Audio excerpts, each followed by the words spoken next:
My brother's a freshman, so I'm happy for him that it's going to be easier for him.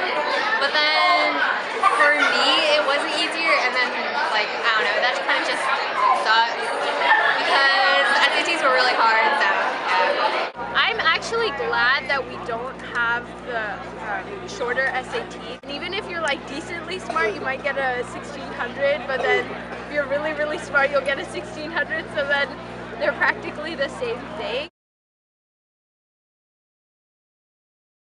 And people are still motivated to do this. It's just basically saying that there's a way to get through it for like the daily quiz.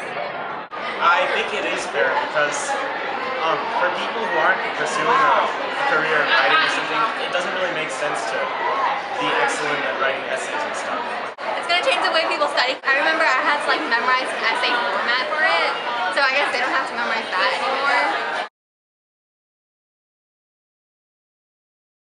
Some might consider that sort of unfair because if you guess, there is a chance you could get a bunch of points for stuff you don't know about. That's also not fair. I could have gotten like so many more points. I'm a big guesser on tests. I don't know half the stuff when I go into a test.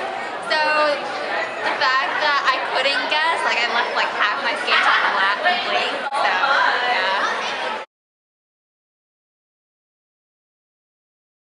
I like that it'll be a much easier test to take like mentally too, but then I don't like that it's going to level out all the scores and results that people take. We don't have books to study from because like this is the first time tests are being taken. So I think on like an overall standpoint, it's still going to be harder. I think it's more about test taking than it is actual like learning because yeah, you get your score, but you never know what you got wrong. I don't think it makes any difference.